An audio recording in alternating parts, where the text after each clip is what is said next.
hi. I said, hi. Hi. Great. Now, I never prepare myself for those presentations, so, you know, whatever will come, will come. Yesterday, I met with 6 amazing teens on a radio show. They asked me questions, many questions. And one of the questions that arose again and again and again and again, SATs, SATs, SATs, SATs, we fear, we're going to get to college, are we going to get to college, what are we going to do about it? So I want to offer you, I mean me, Opher, wants to offer you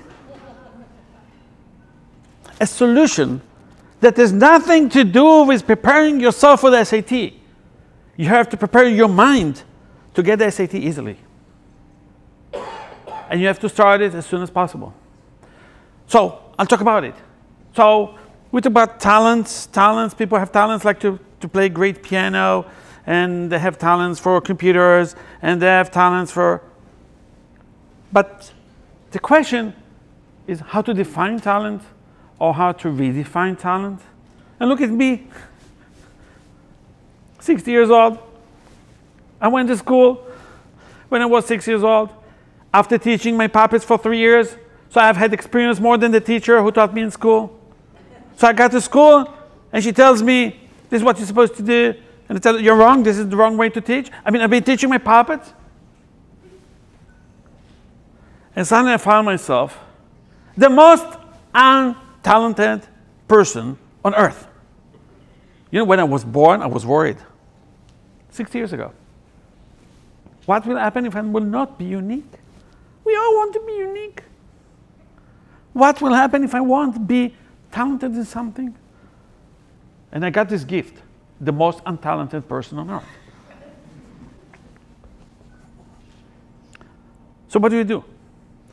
You start to do something very natural, like most people do.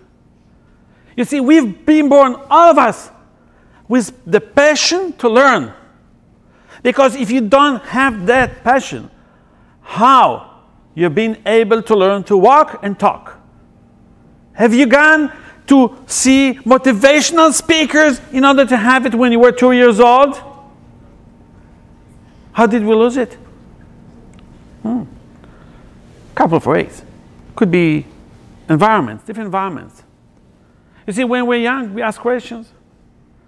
And when we ask questions, we get answers. And when we have the answers, we try something.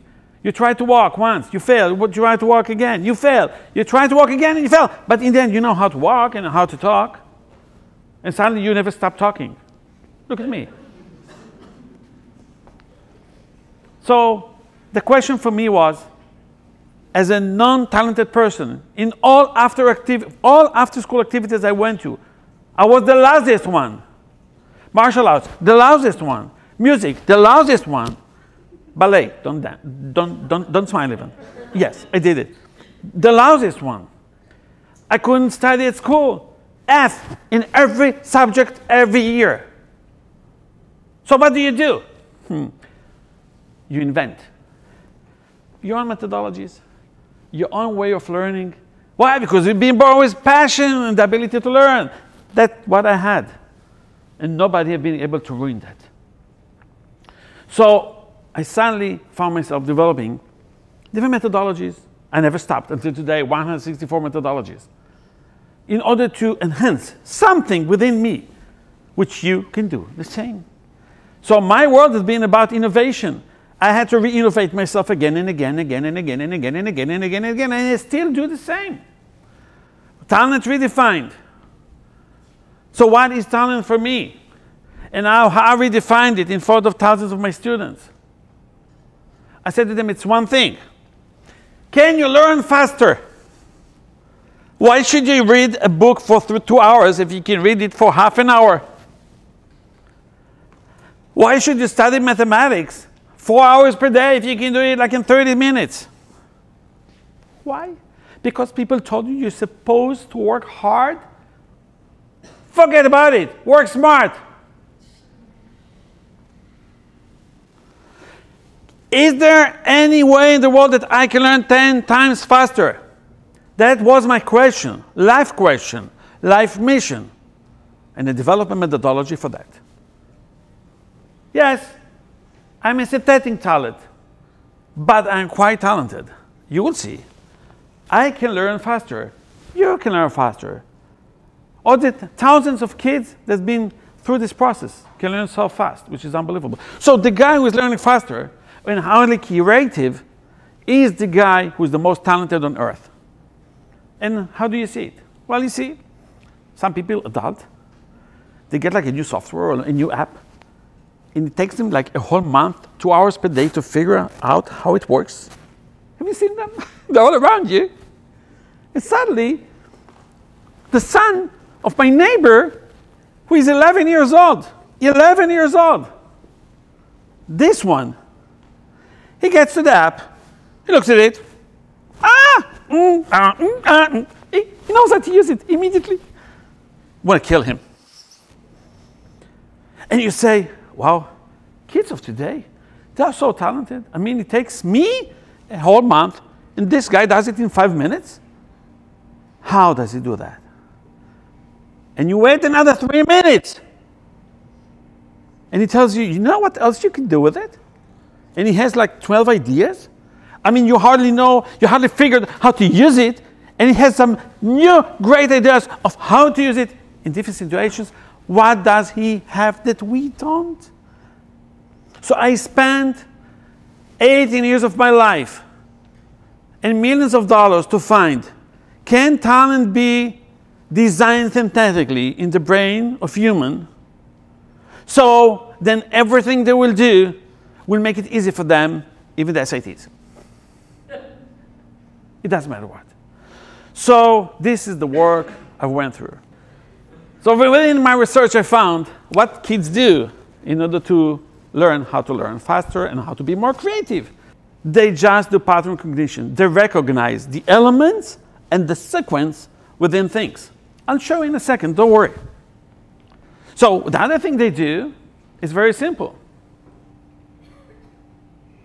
After they understand the elements that create a sequence or a pattern of any kind or a process of any kind, they separate the element and recreate another pattern of it. They redesign it. That's the 13-year guy. What he did is he looked at it. He saw the system, how it works, all the loops, said, OK, I understand how it works. Then he separated them into parts, reconnected them in a different way, and said to me, oh, you know, Opher, what you can do with it? Oh, so many things you can do with it. So how does he do it? He can do pattern recognition, pattern design, and how does he do it so fast? By using analogies. The best way to learn fast something you've never encountered before in your life is one thing to do. One thing only. You say, this is like. That's the only thing you do. So if you want to teach me something in martial arts, and let's assume I know nothing about martial arts, but I know music quite well. You explain to me something in martial arts, my brain will pop up, search, say, oh, this is like that thing in music. Well, the other guy will say, I don't know. But then I translate from music to martial arts, and I show him that I can do all those moves immediately. He says, oh, you're so talented. I mean, it took me like 6 months to learn those moves. How come you can learn them in 7 minutes? This is the answer we're going to have. You have to know how to compose in real time. To compose new ideas, new processes, new systems, new structures, new concepts, and you must do it fast. I did an experiment. And with that experiment, I did something very simple. I took a triangle, I took a square, and I took a circle. And I put them one near the other. So there was a sequence, if you look at it from left to right. There's a sequence in there. Well, what is it? Well, you don't know what it is, but it doesn't matter. And then I took 2 groups of kids. I've done it more than 1,000 times. Different groups, different ages. And asked them one question. Could you take those shapes, triangle, square, and circle? Can you change the order from left to right? Of course you can. You can put the circle first and then the triangle and square. Or you can put the one inside the other. And every time you feel something different about it. Does that make you feel something? Maybe. But when it changes, does it feel like a little bit different? What's going on in here? Hey, is that an eye or something? Does it look like three-dimensional in some way? Interesting. You can put it aside, one on top of the other. And now I brought the question to the groups. Group A and Group B. 6 kids here, 6 kids there. 3 boys, 3 girls. Fine. And ask them one thing. How many possibilities from left to right you have for a triangle, square, and a circle before you start to build them as sequences? And all of them tell you the wrong answer. 9 possibilities. Why do you say 9? It's never 9. But they don't know it yet. I did it with 3 years old, 6 years old, 7 years old, and most of them will tell you 9. So group 2 will try to figure out how to make 9 because they have a pre-assumption in their brain. And they'll never find it. Group 1 will get some digital help. Digital in the way I speak and the words I use. And I said to them, you have a triangle, square, and circle. What if you eliminate one of them? What will be the answer then? You cross them, and you have 2 possibilities. So nobody is wrong when there are 2 parts, and when you have 3, you make a mistake. How come? Because you can put a square and a circle, or a circle and a square. No other way to do it from left to right, like horizontally, right? Sounds simple. And then I tell them, add. And they look at me, add, add. Oh, add, yeah, the triangle. And they add 2 triangles here. So they crossed both of these 2, and then they add. And then I tell them, and what if you started with a square? And they tell you, oh, a square. How do I start with a square? Oh, I look, I do pattern recognition, and I redesign a new sequence easily. And what they do is very simple. And they never were educated to do it. First what they do is they take the triangle, circle, and triangle and cross them, and then and only then they will add, as you see, the squares. Nobody taught them the system, but they have created the system. And then I say, and now, oh, we can add the circles. But now they've created a better system. First, what they do, they put the 2 circles in the beginning, and then they cross the others. So there is a system. They have finished after 1 minute with 4 elements of wordings that I've been using, and the other kids will continue for the next 20 minutes to argue that there is another 1 more sequence that they will never be able to find. So what do? Now we see all these possible innovations of putting circles and squares, okay, like in a straight line. But can we translate it? Because the other team will still, remember, we finished after 1 minute. Look what happens now. Analogy. Take 3 colors. Draw the colors. Blue, red, green. And what will happen? And you see that group who have learned the system of the shapes, how to create them. 2 cross, 2 cross, 2 cross. Take it into colors. And they start by systemizing without me asking them to systemize. And they create like a beginning of a blueprint. Blue, blue, red, red, green, green. And then they cross. Nobody asked them. They're 5 years old or 50 years old. So the brain can systemize innovation and creativity, right? So this is what they do. They do BB, RGGR, red, green, green, green, green, red. Then they have the red, red, blue, green, green, blue. And they do it like in 30 seconds. Shapes, analogy to colors. It's there. The brain does it by itself. I don't need to talk. I don't need to teach. And then I give them numbers. And suddenly something very interesting happened. They do it in 20 seconds. They do like this. 1, 1, 2, 2, 3, 3. Let me do it. Let me do it. They say, let me do it. Okay. 2, 3, 3, 2, 1, 3, 3, 1, 1, 2, 2, 1. Who asked you to do it faster? Where is that tendency of learning faster by analogy and systemizing comes from. So why faster? I don't know. Then I give them some letters. C, D, and E. And they know how to do with letters. Twice C, twice D, twice E, cross. And then ask them, okay, guys, C, D, E is do, re, mi. Go and play.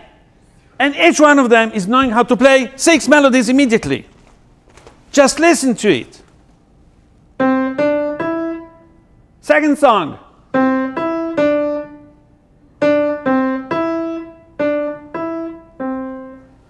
And you see, every child can play 0 mistakes, no practicing needed, analogy from one field to another, 6 melodies immediately. And you add LNS. What is LNS? You tell them you have as many as L as you want, but you have to put a sequence of 3 letters. L and S should be in both all sequences. So they do understand, and they systemize it.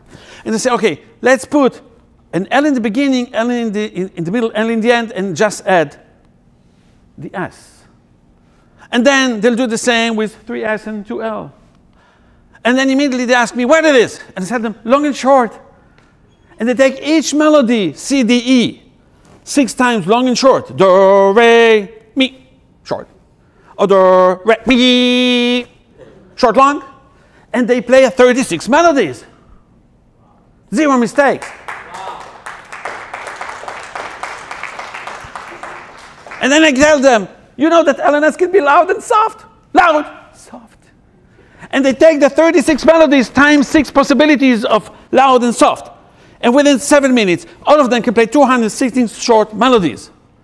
Tomorrow they will know how to play 6-note melodies, 5,000 of them, 0 mistakes. And they only practice 7 minutes of a lesson. And then I tell them one more thing. Let's do martial arts. And they know how to use it in martial arts. 216, sequences in martial arts. Face, chest, stomach.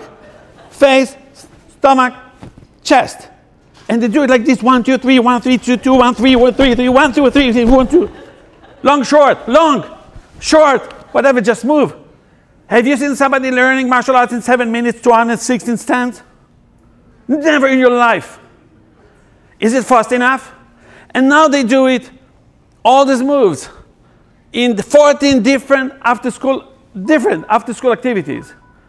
It could be music, it could be cooking, it could be chess, it could be math, it could be anything. They learn fast and they do. So the only thing I need from you, they practice 3 sessions of 7 minutes, have a break of 8 minutes, and then within 3 months, they learn 10 times faster and very highly creative. I developed 14,400 games. All of them are 7 minutes. And geniuses can come on. I need 1 person from the room. Please come over with me. Whatever, I don't have the time. 18 minutes. Come over. What's your name? Marilyn. Have you ever composed music, Marilyn? No. Good. Listen how great she plays just by listening to a 15 minutes presentation. Never done it before. Black notes only. You have 3 notes. 1, 2, 3, 1, 3, 2, 2, 1, 3, 2, 3, 1, 3, 1, 2, 3, 2, 1. You can use 5 of them, 120 combinations. Play them, long and short. Long, short, loud, soft. Play, now with me. Come on.